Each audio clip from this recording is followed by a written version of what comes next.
Hey, and welcome back to Game Talk. I'm your host, Sam, and today I'm joined by Connor. Hey, guys. And Mike. Hello. And today we're going to talk about Helldivers 2. So, this is a game all three of us have been playing, and it really sort of took over.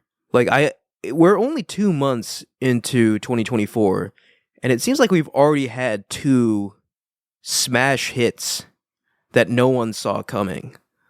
Like, obviously, Helldivers 2 was an anticipated game, but I don't think anyone, not even Arrowhead or Sony themselves, could have predicted the response. What's the other that smash it has hit? been getting. Remind me. Palworld. Oh, yeah. Okay. Yeah. But yeah, I just wanted to bring up Helldivers 2. We've been playing it on and off. We've even played together a bit, which was quite fun. But yeah, what do you guys make of Helldivers? It's a good game. It's a really good game. It's probably one of the better co-op games I played in a while, since at least Deep Rock. It reminds me a lot of Monster Hunter and Deep Rock and other games that, like, the whole game is the grind, but the grind doesn't feel like a grind at all. Yeah.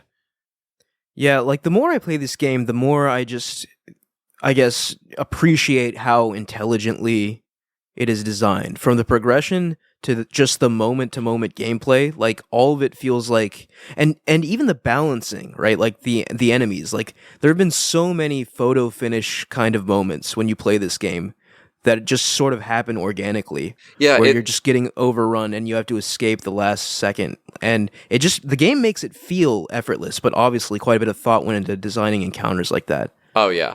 From a game design perspective, it doesn't really feel like it copied anything.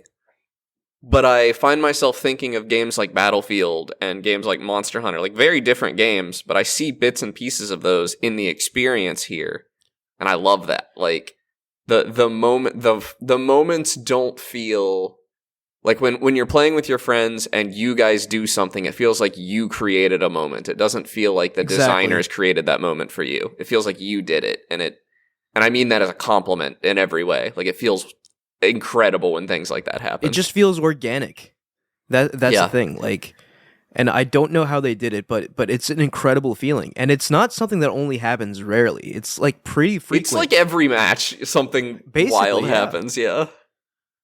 No, and it really it doesn't. just captures that chaos of like a war zone, But- especially on like the automaton planets. It's just Oh my nuts. God, There's yeah. like lasers flying everywhere. Like, one of my friends, he hopped on for the first time yesterday, and we played with him, and he was just blown away. We did an automaton mission, and he was just like, "This is what I always imagined like a next generation Star Wars Battlefront game would look like." Yeah. And he's kind of right, like the chaos, the lasers flying everywhere, just hordes of enemies gunning you down, barely surviving. Like, it really does capture that feeling of intense warfare really well, better than any recent Call of Duty or Battlefield game, I would say. Yeah, a really high praise that I can give this game. A lot of games I play until I get bored.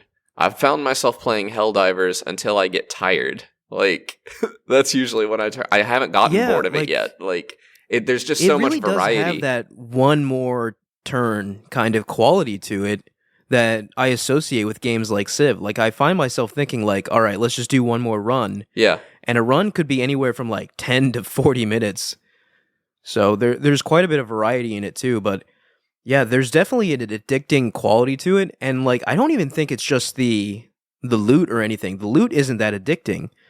No. It's just the gameplay. No, like, you just want to keep playing it. They've made it very intrinsically rewarding because they have systems in place to make it. One, it actually feels like you are contributing to a battlefront because we have these front lines where everybody is deploying and we're actually like making progress on these planets. That in itself, I don't know that there's any reward for getting those planets. I don't actually know. I just find it very intrinsically motivating to feel like I'm helping. I think you get like a huge sum of credits or something. Okay. Like so I believe we're on the second like major push, right? The first one was the bugs when the game launched. Right. And I remember logging in once and I got greeted with a message that congrats, you managed to like push back the Terminids. Here are like 10,000 whatevers as a reward. Oh, okay.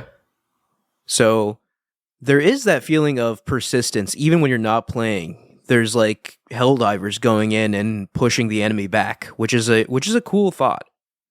Yeah, and also the community seems to be pretty good for the game. I guess you get kicked out of games a lot. That hasn't happened to me. I've had pretty good experiences playing with randoms. I've only done it once or twice. I'm also just fortunate enough that, like, this game sold so well, like, none of us, I don't think, are having any trouble finding a group of 4 to play with. Like, it's actually... Yeah, that's the other thing, too, right? Like, I've seen this game sort of blow up amongst my friend group, too, and they're not typically people who'd play a multiplayer game like this, but it really does seem to be just catching fire everywhere. And as a result, like you said, we have a Discord group going dedicated to Helldivers 2, and I really enjoy the fact that, like, I have all these friends, like you guys, and, like, you know, college friends, and my friend from Florida, etc., like these different friend groups who just are now just hopping in together and playing together. Like, case in point, yesterday I played like 2 hours with Brock, Connor, and you weren't even there. Yeah, right? Like, I've known him since kindergarten. Yeah. So like it's a great thing because, like, not only is the game excellent, it's also creating communities and bringing people together. What's really funny is that, like, we have this group and, like, it's basically zero chance right now that you're going to try to hop on and not be able to join anybody. It's actually way more likely they're going to already have a full group of 4. Yeah. Which, you know, I guess awesome. isn't the worst problem to have. Well, it's kind of a problem the whole game is having right now. They had to limit their servers because they couldn't keep up with the demand. They had 409,000 active players on Steam at one point, alone, and that. At one point, they had their servers limited to 450,000 people total. I'd be curious to see. That's unbelievable to me that there were 400,000 players on PC and only 50 on console. So that it had to be higher. But it had to be higher. But I think the latest data is suggesting that this game is the PC version of this game is outselling PS5 2-1. That makes perfect sense to me because it kind of runs really well, and especially it scales pretty well. You can get it to run at 30 FPS on a Steam Deck. I think if I was a Sony marketing executive right now, or if I was in Sony's like publishing or whatever department determines, I'd be changing everything on PC. I would be rethinking the entire business strategy they've had for the last like 5 years, and now it's day one release on PC all the way. Because that's a great point. Sold. Mm-hmm. And I think that leads into a wider conversation of, like, Sony's absolutely looking at this and being like, what are we doing? Like, I wouldn't be surprised if this game is the catalyst for that exact change you were talking about. I could see this game being the first one where they're like, okay, this is what this day and date release can do, especially for like a multiplayer flavored game, but maybe their single player games will do it too. I don't know. Hear me out. Here's the crackpot theory. Do you think they'll release this game on Xbox? No, not yet. Not yet, but I feel like this is the likeliest one out of any game in Sony's first party catalog.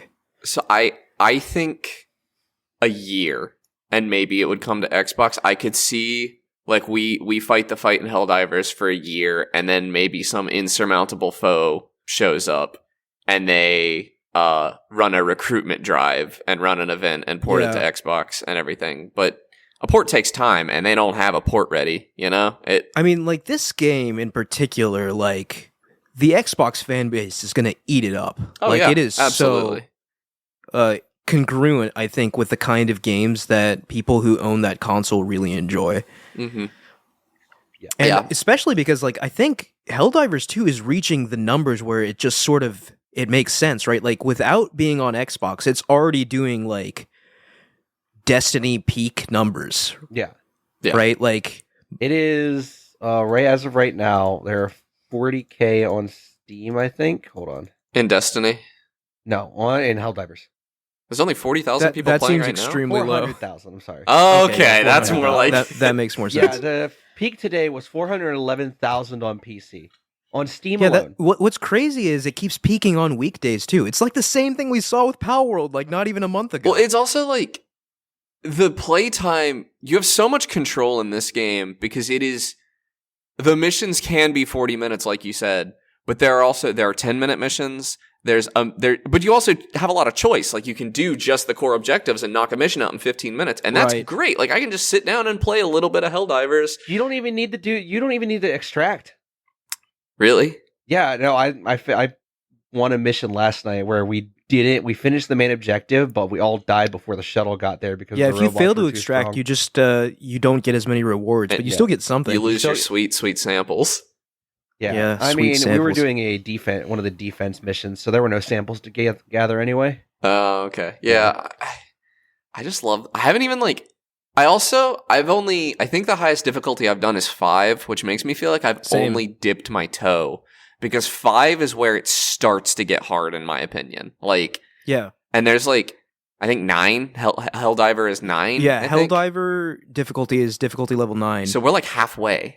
There's so and I much. have watched some clips on YouTube of Helldiver difficulty, and it's bonkers, man. I Like, haven't. Weirdly, that feels like a spoiler to me. I've seen Yeah, some it kinda clips of is, it yeah. available, but like every difficulty's introduced new enemies, and like I want to get there with you guys. Like I want to get there naturally. I want to ramp up to it. I'm definitely ready to go beyond 5. I want to and work our way I up. definitely agree that like the progression in this game, while it isn't like the special sauce that makes this game really good, it's still quite good. Oh, Like, yeah. The stratagems that you unlock absolutely play a factor in you being able to tackle higher difficulty levels. Same with like the guns you unlock from the battle pass, right? Like some of the later guns are really, really strong, and there's no way you can get them without having played like dozens of matches. So like the sense of progression is definitely there in that you get more powerful weapons, you get more powerful stratagems, which make you capable of taking on those higher difficulties. It's just occurred to me that we haven't really described what the game is per se. Yeah. So Helldivers 2 is a third-person shooter action game where you get into a team of preferably 4, but anywhere between 1 and 4 people, and you are a Helldiver, and you drop down to fight a foe. Currently in the game, there are Terminids, which are these giant bugs, and there are automatons, which are Terminator-looking robots, and you are fighting them with whatever arsenal you've chosen. You know, you have your guns and you have grenades, and there are stratagems, which are essentially these little balls that you input a command into with your D-pad, and then you throw them, and a pod comes down with either a gun or a turret, or maybe an orbital strike comes down, or a plane can fly over and do a bombing run or a strafing run and help you out. And these feel extremely good. They're extremely powerful. They feel very good to enter. I just love the D-pad, like Konami code stratagem system. It feels very good to master. It's actually got me about to buy a new keyboard because one of my keys repeats and keeps messing up my stratagems. But also, like, these stratagems feel really good to, like, they become muscle memory after a while. Like, the second I see somebody die, I've already entered the reinforcement Right. stratagem. Yeah, the stratagems I feel like are the special sauce to this game. And like yes. it's an extremely competent third-person shooter, one of the best I've ever played. But the stratagems just take it to a whole new level. And I really like how friendly fire is not only always on, but it is deadly. Like It is isn't often the just like- most deadly thing. Yeah, it isn't like, oh, you take a little bit of friendly damage. No, if a friendly shoots you with a rocket launcher, you're dead. Or if if the you friendly shoots you're you with dead. a couple bullets, you're dead. You're dead. Or- you die yeah. real quick to friendly fire. it's a dangerous game I play because I like to play with a grenade launcher, and often I'm shooting. There's an enemy. I think we call it a charger in our group, but I don't think that's what it's officially I think called. it's what it's called. Yeah, we call that's the other funny thing too. There's just like lore that we've created. Yeah, Like we call them chargers. There are spitters too. Yeah. Like They're 90% bile sure they're something. not called spitters. Yeah. They're like bile terminids or something. But Yeah. anyway, the chargers, they're big, they're armored on the front, and they chase you, and their weak point is their butt. So usually we end up having one person get chased while everybody else is shooting, and I'm usually using my grenade launcher because it does the most damage. But if I miss a single one of those shots, I'm probably killing yeah, the you're gonna person cook that's someone. running. Yeah. I think I really do love most of the systems, but God forbid somebody brings 4 mortar turrets into a mission. Oh my god, yeah. Everybody's That- dying. Oh my Yeah. god, we were playing. That was the reason why we failed to extract, because this man brought 4 mortar turrets into a civilian extraction mission. It took us 20 minutes because the civilians kept dying. Yeah. The mortar turrets do not discriminate between friend and foe. They just launch mortars. They just shoot, yeah. But I yeah. love that kind of stuff, and that's kind of like the game does have some balancing issues, but the balancing issues lead to so many comedic moments. I kind of want them to not touch them. Like the ragdolling system, there's like no way like some of these things should like launch you halfway across the map, but they do right now, and it's hilarious.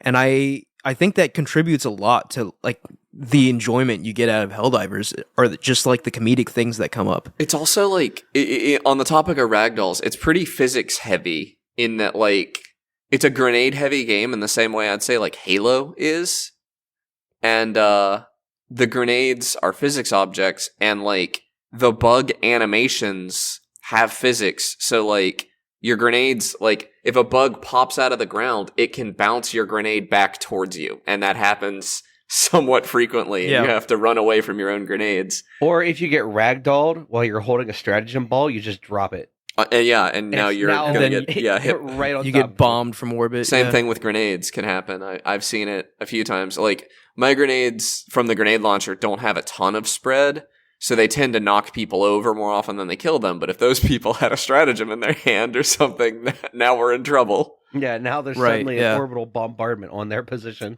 They also have some really cool systems to encourage cooperation, even beyond just the fact that like you need. Like, being alone in this game is not a good way to play. You're going to get overrun quickly when you have to reload. But there are also, like, the recoilless rifle, is it? Or there's a big... The recoilless rifle's a crew weapon. Yeah, so, like, I was playing... Brock was doing it, and also Moses was doing it, I think. They had the rifle, I had the ammo on my back. And when we needed to really lay into something, I could like stand next to them and reload the gun as they fire it, so that we could like rapid fire this thing. That's amazing. I haven't even done that yet. And it encourages you to like match up your stratagem loadouts, because I don't carry a backpack. I was using the guard dog, which is like a drone that has a laser on it. I was using that for a while, but I've kind of found that it shoots my teammates as often as it shoots the bugs, so I don't really use it anymore. I'd rather have the recoilless rifle option. Also, the supply pack is a godsend. Oh, yeah, the supply pack. Yeah, I've been running supply pack lately. Just because I think in a group of 4, especially on some of the higher difficulties, someone needs to have a supply pack. And you just, having that ammo handy all the time is huge. Yeah, because it also resupplies off a resupply. So it's a full free 4 ammos that you get off of a resupply. I did not know that either. That's a game changer. Yeah.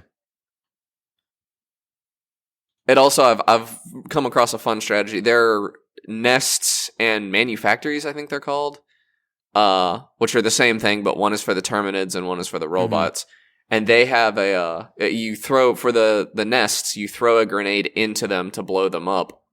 And I've realized that I can shoot them from really far away with my grenade launcher. And like we can clear out a nest without even going into it sometimes. Oh, that's great. Yeah, if you have to get your aim homed in. It usually takes me 2 or 3 shots, but often that is a lot less ammo than it would have taken us to clear a nest. So that's the other great thing. Like in the past 5, seconds, I've heard of 2 new mechanics I didn't even know were in the game.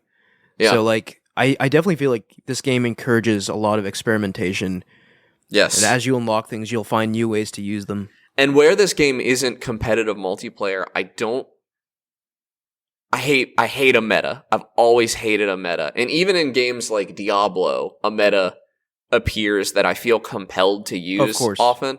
I do not think Helldivers will ever have that problem. I think it is not perfectly balanced, but I think it is balanced well enough that you can pick the stratagems and the guns that you find fun, and you're going to be able to have a good time. Because like the trade-offs are interesting. Like the orbital attacks are really, really fun and strong, but there are also eagle stratagems, which are the planes flying overhead. And those are awesome because they reload extremely quickly.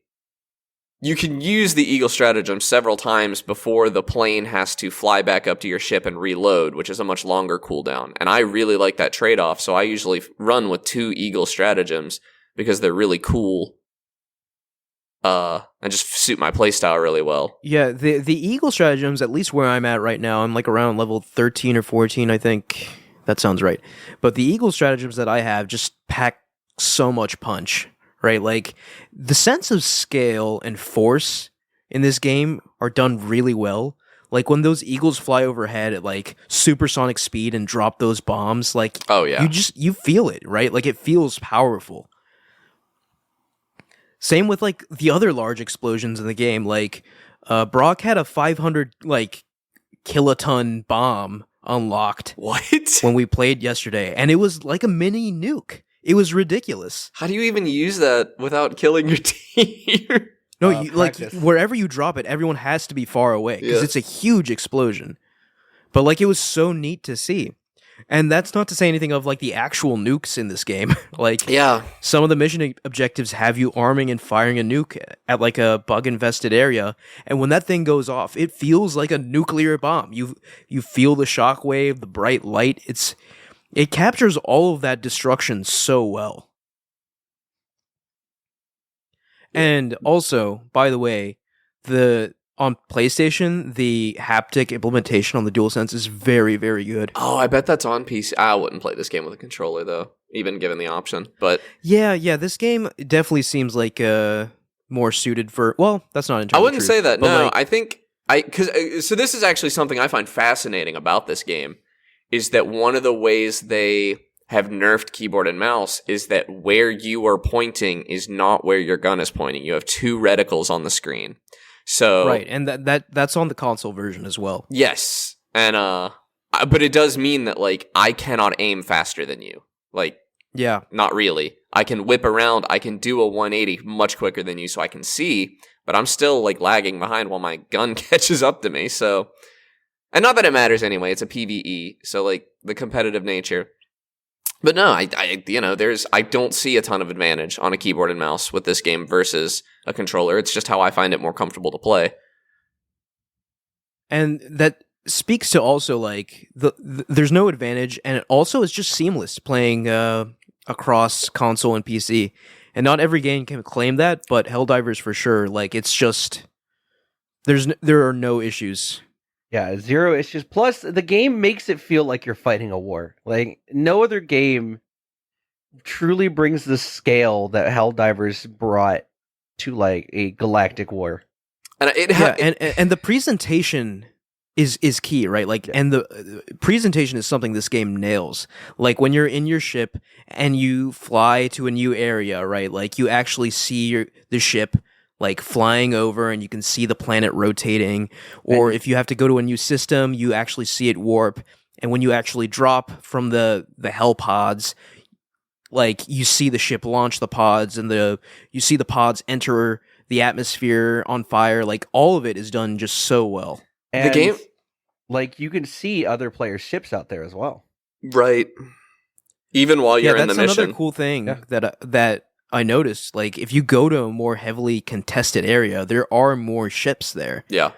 Just really cool touches like that bring the world to life. It also is, interestingly, the game is helped a lot by its own success. It's almost like ARG level at this point. Like, if I check Yeah. Twitter, I'm seeing people like, I'm doing my part, and like posting there. It is really breached the gap of people. It's gotten to the point where PlayStation fans are like, when can we get it on Xbox? We need more reinforcements for the robot front. Yeah, it also has me like wanting to watch Starship Troopers, which is a movie that I believe the game takes a lot of inspiration from. Oh yeah, Yeah, it is dripping in that same. I hear it basically just satire. is Starship Troopers. But it's interesting because a lot of people have seen Starship Troopers, so like even people that don't play games are talking about this game and its relationship to Starship Troopers right now. And it's been funny to see. I've seen like a TikTok that was like a partner's guide to Helldivers for people that are dating or married to someone who's really into the game, but they're not much of a gamer.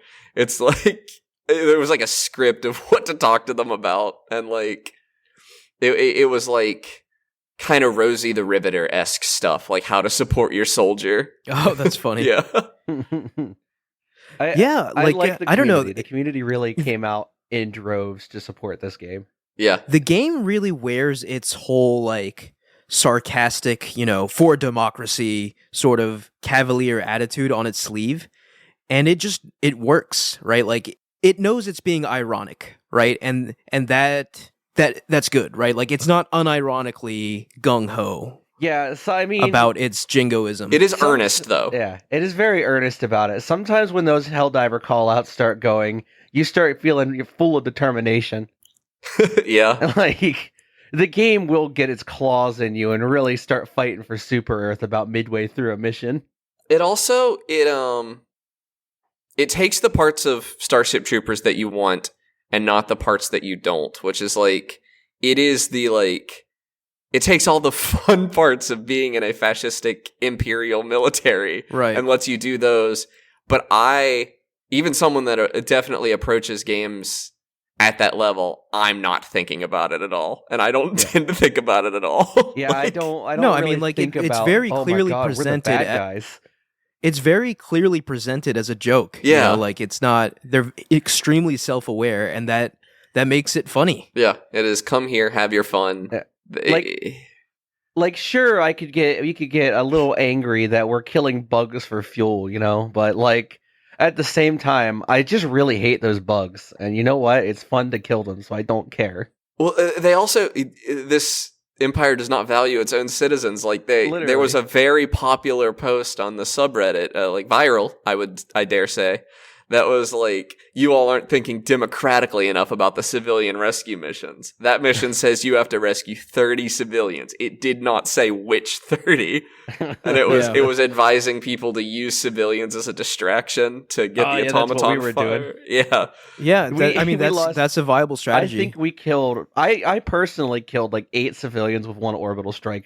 I just see the orbital Whoops. strike. I see the civilians run into it, and I'm like, well, at least they're dying for Super Earth. They do charge you for killing the civilians, do. but it's You a do very get small charged. amount. A Yeah. paltry It's an amount. consequential It's like amount of 25 requisition. credits. Yeah, requisition credits, and you're usually clearing at least 1,000 of those a mission. I mean, we didn't because that was the one we failed to extract because of the mortar turrets. Yeah. I just kept seeing civilian was killed, and then the mortars come down. Good lord, those automatons don't mess around. No. Yeah, it's like the automatons are another level up, right? Because like the bugs can get overwhelming because they swarm Yeah. and they just get on top of you. But if you maintain your distance, they're manageable, right? Yeah, if you do On the horde higher management difficulty and levels, kiting, you're facing an army of robots that can shoot at you, that can hit you with rockets, that can the slice you flamethrowers to are a pieces real with- problem. with chainsaws. they're you know, all like armored. it's- They're tough. The automatons Yeah. are tough. A lot of the bugs you can just shoot pretty much all of the robots you need to be aiming for a weak point. Yeah. Right, yeah. It's And it so makes me much. curious. I think did either of you play Helldivers 1? I did. No. I played a good bit of Helldivers 1. So Mike, there was a third faction in that the game, right? Illuminate, yeah, they had shields. Was there Okay, only so I 3? imagine. There were 3 factions. Yeah. Okay. So, well, here's the thing. Like Helldivers 1, I think its peak on Steam was like 10K, Oh, right? So this yeah. is several orders of magnitude above that and growing still. So I think this game is going to be supported for a long time, but I am eager to see the third faction and beyond. The third faction is already hinted in game, by the way. They're like the news feeds you can get on your ship. The little what's the bottom banner on news feeds that like just has text scrolling The by? ticker? Yeah, the ticker. It's mentioned the Illuminate a few times Okay. in game. I've seen Reddit posts about it, so they're coming. It's Yeah. I But doubt guess it'll be priorities, soon. right? Yeah, They need to fix their capacity issues they first. Yeah, they need to I- fix their PC I port also too. don't know how they're going to work the war. Is it going to be like Helldivers 1 where it's like, oh, the war's over, a new war starts? Well, I don't know. Like, if you look at the galactic map, like the actual sectors with anything actually happening is a very small section of that map. Right. So they left themselves like a lot of room if they wanted to add, like 10 other factions. There's also like so much.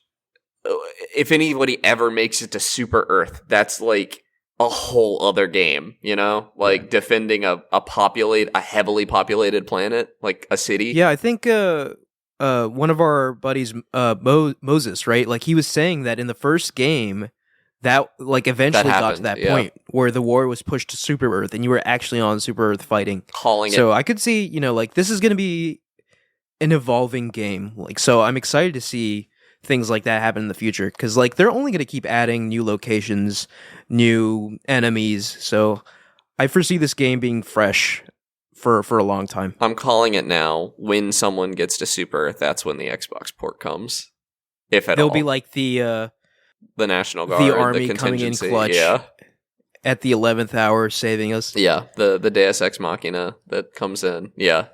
Yeah. It'd be cool if they could make it work like that. And plus, like, this is definitely the type of game where, like, if Destiny 2 is everywhere, why can't this be everywhere? Oh, like, yeah. This is and Minecraft. selling. And, It's selling on that level.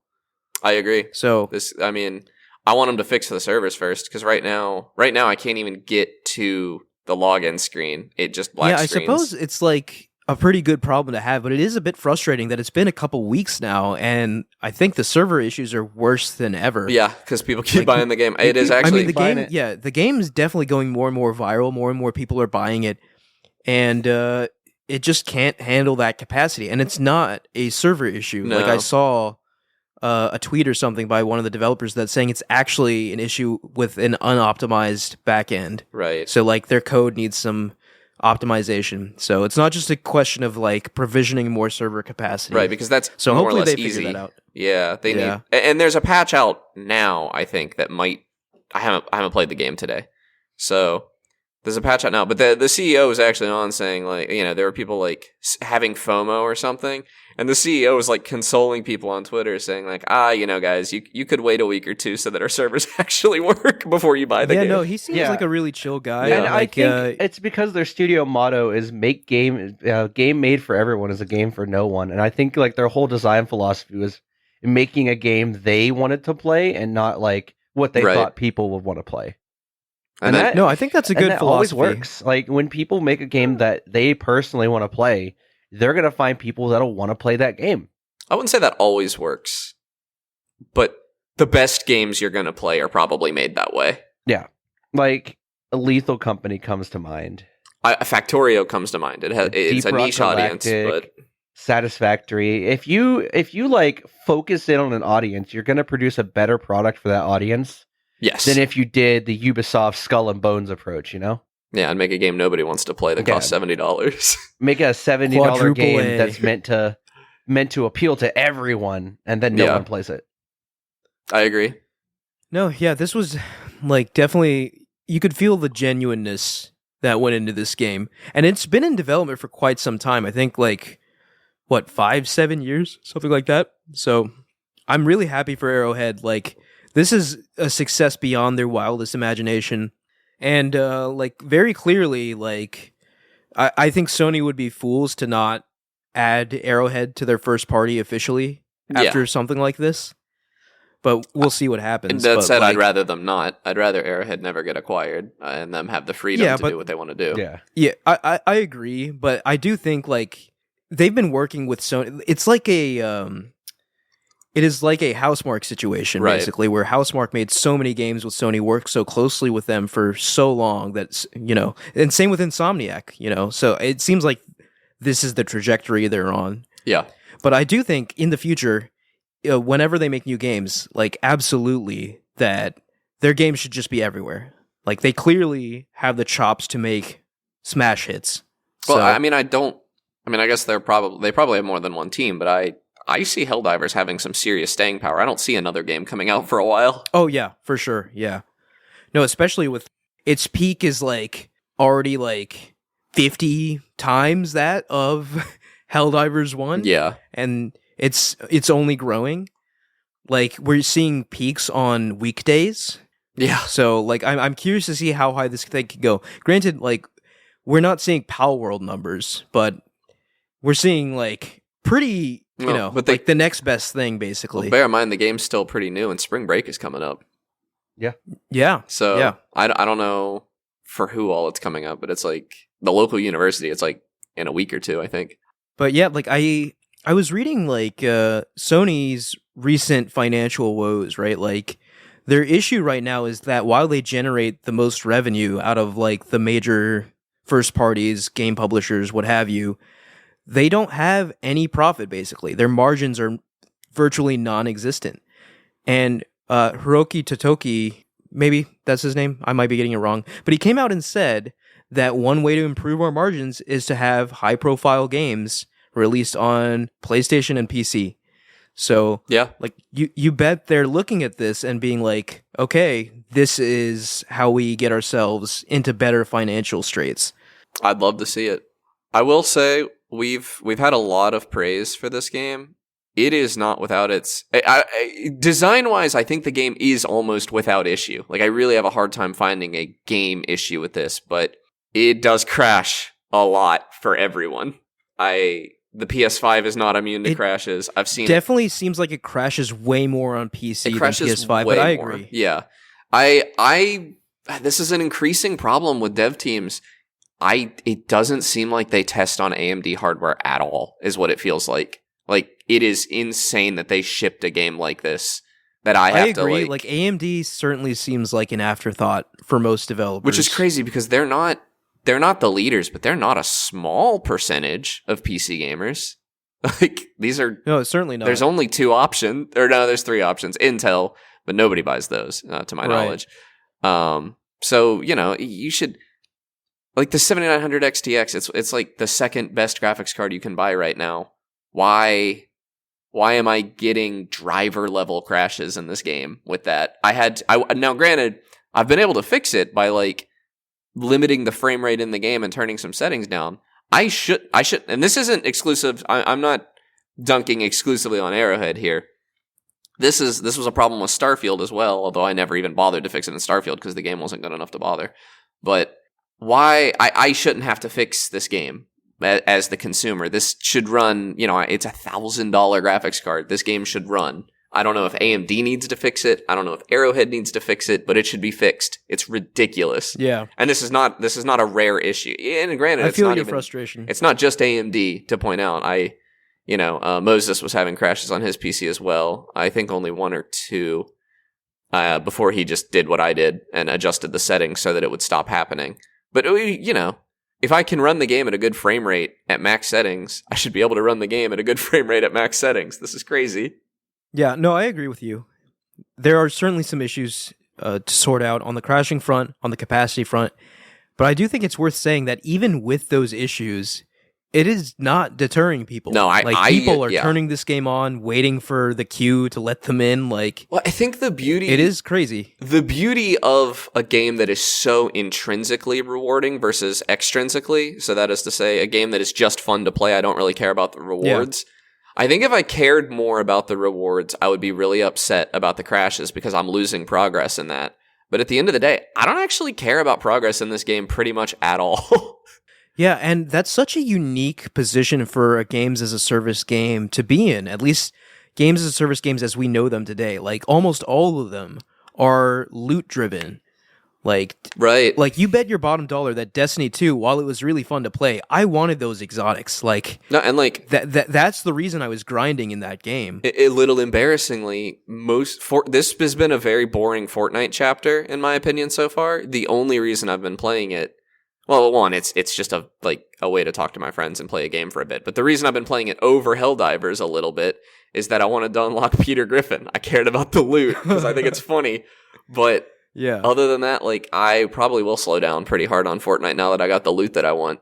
And just play Helldivers because I'm finding it. Yeah, that's another thing that makes this game sort of a diamond in the rough. It's just, like you said, the intrinsic reward. It's just so fun to play that people want to play it. And it's so refreshing to see a games as a service game like that. Yes. In 2024.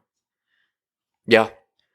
And I gotta say, I sure did dunk on Sony and Jim Ryan a lot for their games as a service initiative. But if this is a harbinger of what's coming, then I don't want maybe they made a good call. I don't want every game to be no, like, they're still gonna have a first party single player. Yeah. They're still doing what they're known for, but they are devoting half their first party to games like this. And see, I still think that's a mistake because there's not room for a bunch of these. Like, there's not room for Helldivers right? is gonna be my game as a service for the foreseeable future, probably with maybe a little bit of Fortnite mixed in. Like, I don't have room in my life for more than one or two of these. I agree. Yeah, like, I don't know what's going to happen when Conqueror and Fair Games come out. And even if they are hypothetically as good as Helldivers, who has the time for 3 of these games? Yeah, nobody. Nobody who has a job, certainly. I don't know, but I will say for now that Sony has earned the benefit of the doubt when it comes to their games as a service strategy, because their first one has blown away all my expectations. I did not expect it to be this good. Is this their first one? This is the first one. Yeah. Okay. Yeah, I mean it's a banger. It definitely. Oh, that's the other thing. This is a finished game. This is a finished game that came out in 2024. It's This not is early access. Yeah, it's a done game. It's feature complete. It released at $40, and if it never gets another non-bug fix update, I will not be upset about that. I look forward to the updates, but the game is feature complete. Like I can sit down and I can have a ton of fun playing this game. I have already played this game and had enough fun that I feel like my $40 is well spent. Even if I never played it again. No, absolutely. And especially with, again, games as service games, they have a tendency to launch in an unfinished state. No, cause my comparison is like Xbox's big games as a service that they released with Sea of Thieves, which came out many years ago, and it was not good at launch. It typically not really. takes years for these games to really even Fortnite get traction. Fortnite was nothing at launch, and Destiny as well. Like obviously, Bungie's name carried a lot of it at launch. Destiny 1 was abysmal. Okay, I was gonna say Destiny 2 was better at launch. Destiny 1 was just... I didn't play Destiny 1. Yeah, it was hard to really sell that at launch. They usually don't launch complete games like this, but Arrowhead did. They pushed back on that, and I think they're being rewarded for that in a pretty big way. Turns out people like certainly. A good game.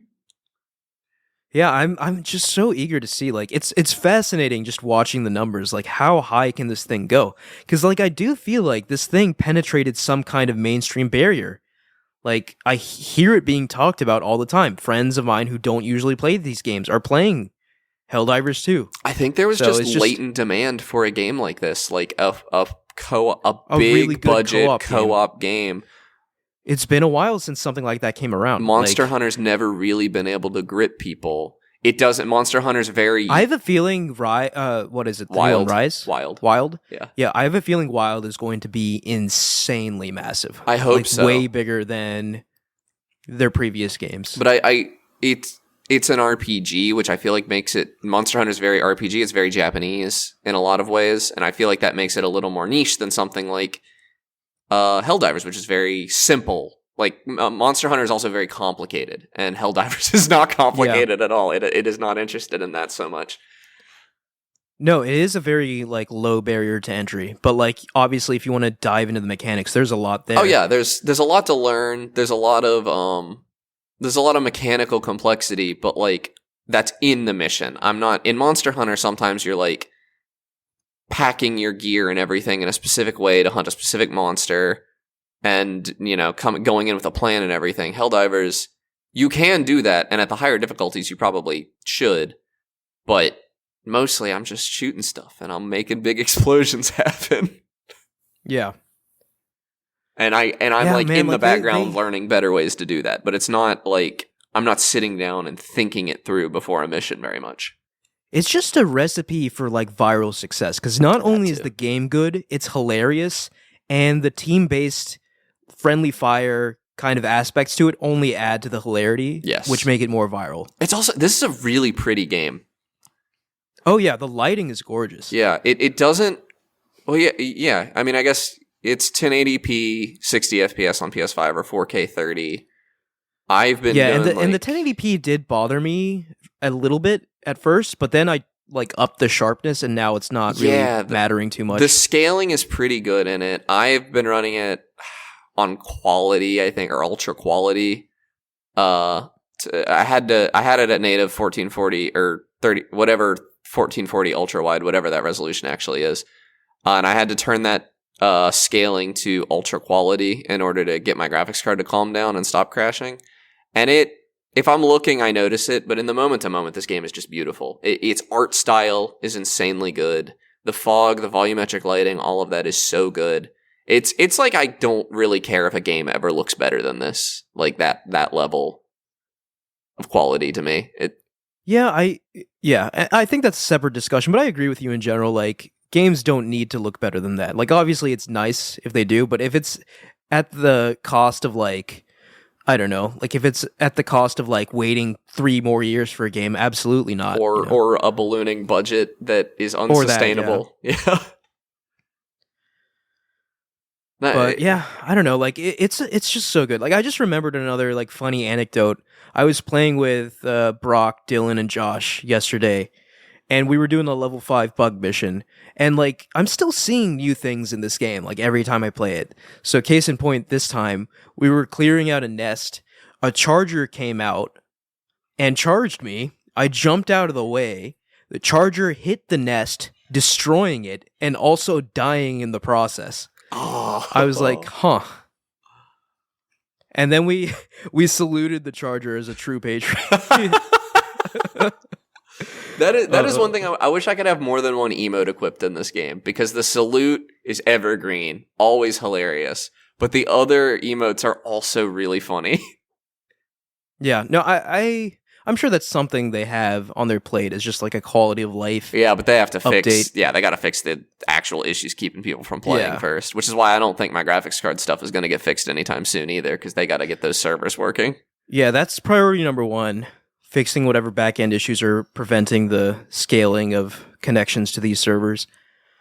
But I'm sure they'll do it, like, oh, yeah. They have the resources available to them now. Like, I just hope, like, they did tweet out that, like, we've had many sleepless nights, and I guess that's to be expected at launch for a live service game, but like, hopefully they're taking care of themselves. Hopefully everyone gets a fat bonus, because, like, oh my God, this game is making money hand over fist. So they've also pretty much to Arrowhead. Yeah, they've scrapped their what's the timeline? Their roadmap. Roadmap. They've had to their initial one. Yeah, they had to scrap their initial roadmap, because this game is doing so much better than they expected. Yeah, I mean, like, this game, the performance of this game basically transformed their company overnight. Yeah, like, all of a sudden they're not much they're like a Power multiplayer World. game powerhouse. Like, they're doing things that, like, the latest Call of Duty couldn't do. Yeah, like, numbers wise on Steam. Yeah, wow. Oh my God, I wonder if that makes me wonder if the sales are going to be, like, competitive with Call of Duty in their obviously not, because they're not on Xbox, but yeah, not being on Xbox is a huge detriment to that, but, like, I gotta imagine, like, we've got to be at a few million sold already. Yeah, I'll be interested to just see the Steam sales numbers, really, which will be available. I'm also kind of surprised that Sony hasn't put out a statement yet on the sales. Like, clearly it's an insane success, but maybe they're just waiting to hit some kind of milestone. If I had to guess, they're probably trying to figure out their messaging, because they're not going to want to talk about how much better, if it's selling better on PC than on PlayStation, they're not going to want to talk about that yet. They're probably figuring out their messaging. Yeah.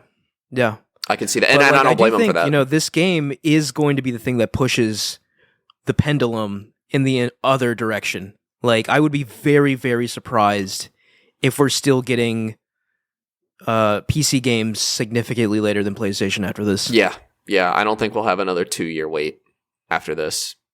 Hopefully. I mean, the ones that are already in development, that's the problem. Game development takes so long. Right. So the ones that are already, the games that are coming out soon, which I guess there aren't any, but sorry, PlayStation. Yeah, no, nothing.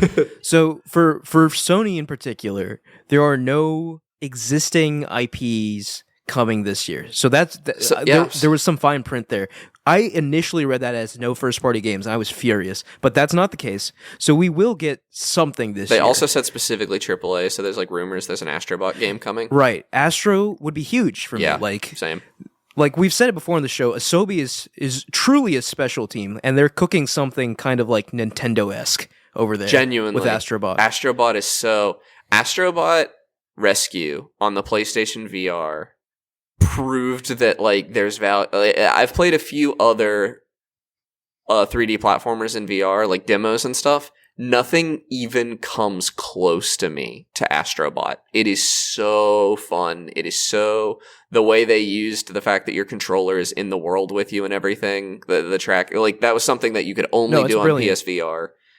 It's brilliant, but I also, man, like, if their next game is a PSVR 2 exclusive, that's going to kind of not be what I want. Like, I want just a traditional, like, platformer Astro game. Like, I'm sure their VR game will knock it out of the park, but, like, I want a full, like, traditional Astro game first. I would love a PSVR to PC VR Astrobot game. That on what we've been talking about recently, it's still a long shot, a huge long shot, because of the way PSVR 2 is handled. They don't even when they finance a VR port, they don't even let that come to PC a lot of the time.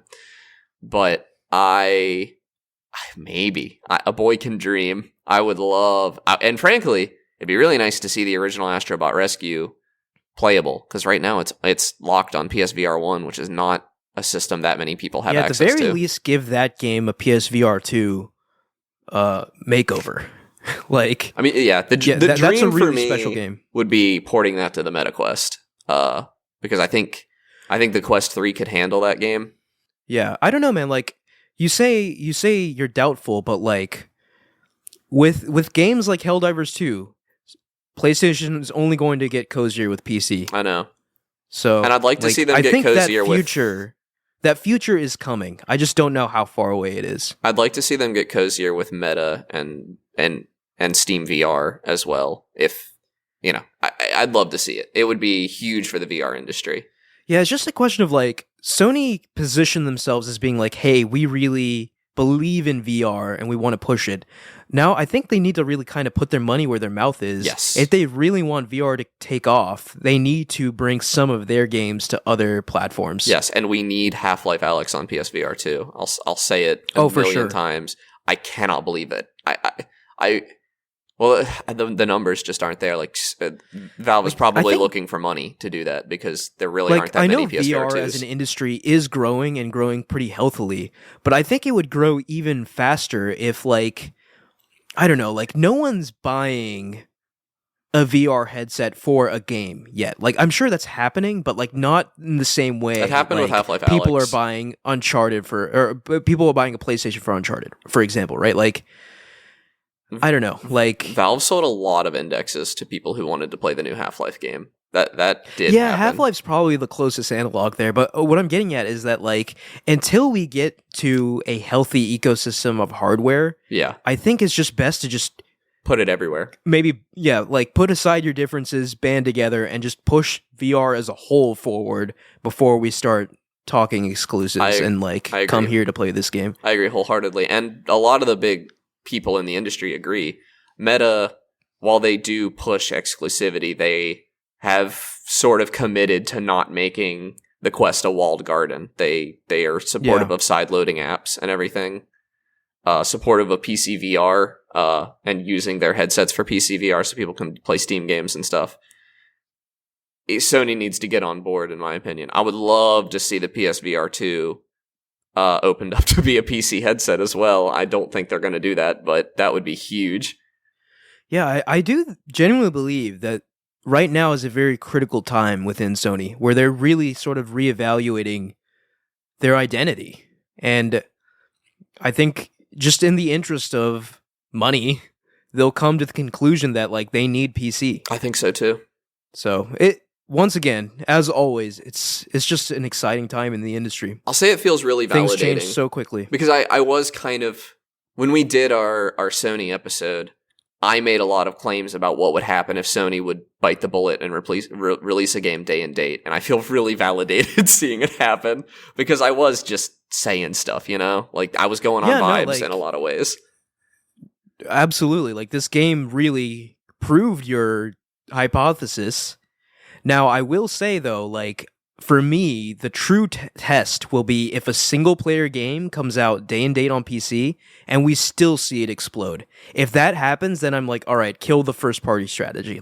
Clearly, this is the way forward now. But for sure, the multiplayer games as service games, day and date on PC, meteoric success. And, obviously, we're going to see that happen going forward for all their other games as service games going forward. But, and Sony has to be thinking the same thing. What if we released the next God of War day and date on PC? Or what if we released Uncharted day and date on PC? I think that's going to happen kind of soon as an experiment. Yes. And if that experiment succeeds, then the floodgates are open. So similarly to last week, we talked about Xbox. These 4 games they're putting out on PlayStation and Nintendo are an experiment. And if the signs point to them doing well, and particularly Sea of Thieves, because that's their big kind of cash cow amongst the 4 that they're porting, then floodgates are open. So I do wonder, I could still see Sony not wanting to release early exclusives to a console. Like when the PS6 comes out, they need to move those early units. I could see them not wanting to release their early exclusives on PC. I don't know. I don't like that, but I could see that idea. But like halfway through a generation, you know, a lot of the PS5s that are ever going to be sold have been sold now, you know? Right, like Sony themselves said, we're going to enter a downward sales trajectory from this year forward, because we are in the latter half of the PlayStation life cycle for the PS5. So now's the time to really make me happy and give me Spider-Man 2. But yeah, like, speaking again, I guess kind of tying it back into Helldivers, this game is a system seller too. Oh yeah, like, people are buying PlayStations for Helldivers. What's fascinating, I've seen my buddy Tyler actually talked about getting a Steam Deck to play Helldivers. Yeah, which is crazy. Yeah. Oh man, gaming is just so unpredictable, man. Like, yeah, I mean Helldivers among other things, but like there's a FOMO to this game. Like this game is so big right now. Totally didn't see that coming. Like it's like Pokemon Go. This game is basically the first. It's just the first game again, but third person. Like obviously, there's polish and like, you know, what have you. And insane but like visuals. it really is the first game, but with a perspective change. Really? And it's doing numbers like this, which is really funny. A top-down game is more niche than a third-person game. It just is. Yeah. Yeah. But it's just like a first-person game is also like that.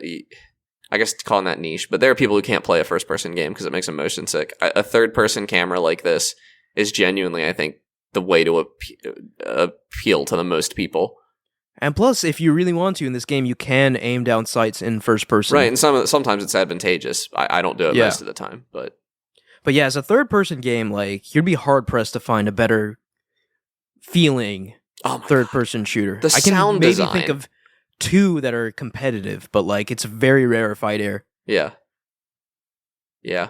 Yeah, sound design, too. Like again, it just feels like a war zone, especially on the automaton planets. You just have and the way lasers whizzing over your head everywhere. The way the screen gets, like, all blurry when you take a ton of damage at once and stuff, like you got hit in the head, like... Right. Masterfully done, honestly. Yeah. It's certainly a case of them nailing the big things like the game design, but also the little things that really elevate it to the next level. Like the little details really bring this game up a notch, I think. For sure. What a good game. And I'm not sick of it. Not even close. No, I'm looking forward to playing it some more. I've probably got another 2 weeks of this game before I'm even thinking about being sick of it. Yeah, and I if know, they like, keep... in terms of like big releases, I know Final Fantasy is on the horizon for PlayStation fans. So, but like, I don't know, is there a lot of overlap between Final Fantasy VII fans and fans of Helldivers? I think there might be, just because everybody's a fan of Helldivers right now. Everyone's a fan of Helldivers, yeah. I'm like, almost grateful I don't have like, Final Fantasy coming to PC. Yeah, like, and plus, you know, I kind of missed the boat in Final Fantasy. Like, maybe one day I'll get into it, but that's certainly not, like, I'm not going to play Final Fantasy VII Rebirth day one. The next game I am excited for is Rise of the Ronin, but, like, again, totally different kind of game. So, I don't know, like, 2024, so far it's, like, wide open for Helldivers to just, like, make it. Like, this could be Game of the Year 2024, quite frankly. Like, it could be. Yeah. It is currently my Game of the Year 2024. There is competition coming. Also, I didn't play Yakuza, or rather like a Dragon Infinite Wealth, which I hear is like... Which just seems like the most hysterical game on the planet. Yeah, it looks really fun. I will likely check it out at some point. But yeah, no, right now, this is my Game of the Year. And it is very possible we could get through the year and it still be on top. Yeah, no, I could see that happening. And I just want to comment, like, 2023 was an insane year, but so far, 2024 is just 2023 Part 2, as far as I'm concerned. I disagree. I don't know if because it can keep up that momentum, but, like, the hits just keep coming. It is the hits, but it's not the same hits. These are not 2023 was the year of AAA big games, and this has not really been that. Like, this was right. Like Helldivers we've had is a double A Palworld, game, and now it is not a big Helldivers. game. No, I mean, I think it's gonna be, but I think just in terms of quality, like 2023 hasn't ended. yes, Like we've had yes. Helldivers, we have these great games coming early in the year. We've had Like a Dragon Infinite Wealth, which reviewed insanely well. We had Tekken, like Oh I don't yeah, know. I forgot The about hits Tekken. keep coming. So, But the big games this just year an exciting time. have been more my speed. Like, I like these, like the Pal Worlds, the Helldivers of the world, like Yeah, the more sane sized games. and not like 50-hour RPGs. Oh my god, I still haven't also, finished Baldur's speaking Gate. of 50-hour RPGs, Persona 3 Reload also happened. You know how recently. I feel about remakes, though. Yeah, Remakes in the That's Game of the true. Year discussion. right. But like, it certainly is one of the best games I've played this year. Oh, like, yeah, for sure. I love that game. No doubt. Just having a good time. Yeah, I mean, it's getting to the point. I actually have so many games right now that I'm having a good time that I'm actually like getting choice paralysis. I've looked like in the droughts. I look at my Steam library and get choice paralysis. But right now, a little bit, I'm looking at like the 3 big games I'm playing right now and getting choice paralysis. Yeah. Yeah, the good times have to end sometime, but not today. No, not today. All right, any final thoughts on Helldivers? Not really, no. I'm doing my part. I'm doing my part. For democracy. All right, any other games we're playing? I've been playing Remnant 2, which is not Yeah, okay. not a new game. That's like a 2023, early 2023 release, I think. I'm actually not sure. Anyway, it's on Game Pass, and it's like the soft pitch is it's like a Souls-like with guns. I don't know, that's really fair. It has like Souls-like movement, but it's not as difficult as a Souls-like so far. But it is really you can play the whole game in co-op. So I've been playing it with my buddy Tyler. Does it have roguelite elements, or am I thinking of something else? I think it does. I genuinely cannot tell whether or not the world is procedurally generated, which is both a compliment. It is a compliment if it is procedurally generated, and maybe not so much if it is handmade. So it's not like a masterpiece or anything, but it is for sure. If you were like fixing for that kind of game, a Soulsy experience, it's fun. It also weirdly has these... And it's co-op. Yeah, co-op. So that obviously... With 2 people or like 4? I assume more than 2. I actually don't know. I think 3, actually. I think it's 3-player co-op. Interesting. I really don't know, though. Yeah, I do have I have a friend group that's like pretty into Remnant, but I never actually gave it a shot. But I know it's a popular game. I do not think I would play it by myself. Because it does have some things that make it nowhere near a FromSoft title to me. Like, it doesn't even come close. But with a buddy, honestly, just the gameplay loop, you could cut out. The world is very beautiful. I think the visuals are great. It's another game that I look at and I think, like, I don't really care if a game ever looks better than this. It looks really good. And the gameplay loop just feels really fun to play. We get a little frustrated when someone starts talking to us in the game. That part's not very fun. It has, like...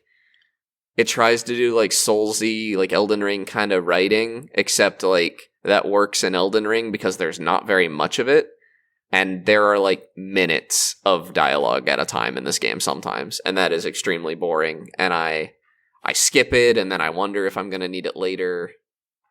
It also, like, that sort of thing, like, minutes of dialogue is not a good idea in your co-op game. Because, like, maybe I want to hear it and Tyler doesn't. Or maybe Tyler wants to hear it and I don't. And we both just kind of have to sit there for a minute. And it's kind of a bad idea. Yeah, that's interesting to hear. I always got the impression Remnant was like a go action type of game. It also has puzzles. It slows down in a few different ways. It slows down for dialogue, which is terrible. It slows down for puzzles, which are less terrible. Albeit I'm usually not... I don't know. We hit a puzzle that ended up having a neat-ish solution. But Tyler had looked it up by the time I found the solution. So we actually found it at around the same time. But it was just annoying. Like, we were on a roll shooting stuff, having a bunch of fun, and then our pace ground to a halt where we had to like punch in music box stuff. It was weird. And also the solution was like not that interesting. It was like the answer was in a book and I had to find the book. That was kind of stupid. I don't know why that's all there, honestly. But like the actual gameplay itself. Yeah, when I'm shooting good? stuff, it feels good. The only complaint I really have is ammo is a little scarce, which I imagine gets better as the game goes on. I'll probably find upgrades or something for that. But I am always low on ammo, which maybe is just what they were going for. It does do another really interesting thing that threw me off for a minute. I was like wondering if one of us had made a mistake, but me and Tyler both started campaigns separately before we started playing together to get through the tutorial and stuff. And by the time I was able to join Tyler, my world did not look like his world. And I had to look that up. There are actually several possible first worlds you can get thrown into that don't look anything alike at all.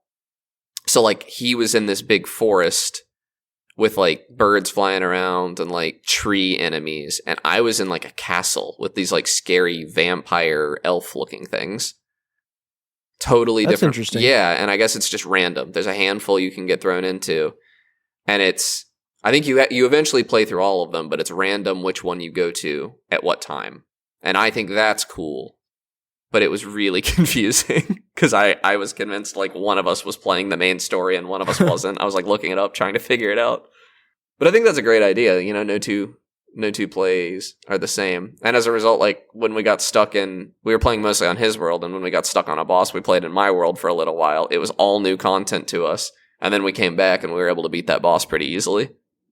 Nice. So I imagine like you're splitting time between this and Helldivers. Yeah, pretty heavily towards Helldivers, but yeah, I like Remnant too. I like it enough that I suspect I will finish it. If that's I'm not somebody who forces myself to finish a game a lot of the time. Yeah. So nice. Yeah, I get easy recommendation if you got Game Pass and a buddy to play it with.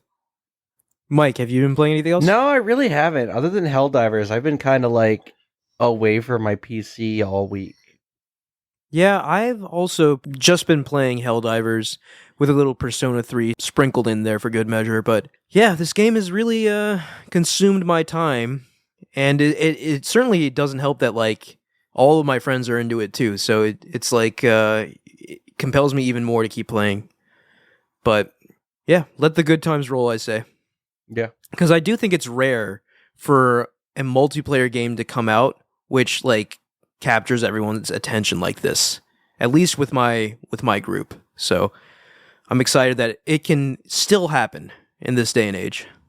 Yeah, no, it feels like we're in high school again, like hopping on the Discord and everything. Like exactly, yeah, it really does. It's a feeling I haven't felt in a long time. It's also like I'm grateful for it. It's a crazy good feeling to like want to play a game and like know that you're gonna have at least one, but probably 2 or 3 people hop on with you. I know, that's right? crazy. That never happens. Like you said, I haven't felt that really since high school. Yeah, so. like it's and really like as a PC player, like thank God for crossplay, because as a PC player, that I never really got that, like because not a lot of people had PCs when I was in high school. So yeah, crossplay is definitely putting in work here. Like hopefully they'll do like. Well, it's probably not as urgent, but cross progression would be cool too for people that want to.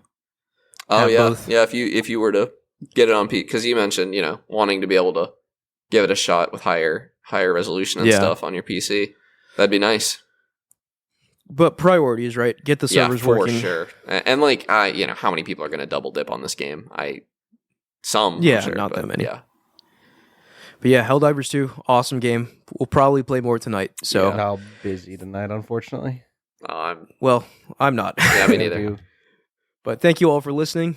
You can follow us at @Podcast Game Talk on Twitter. Please like, rate, and review us on Apple Podcasts, Spotify, SoundCloud, or any other podcast services you use. Click the link in the description to join our Discord and talk to us there. Thank you, Connor and Mike. Yeah, see you guys next week. See you next week.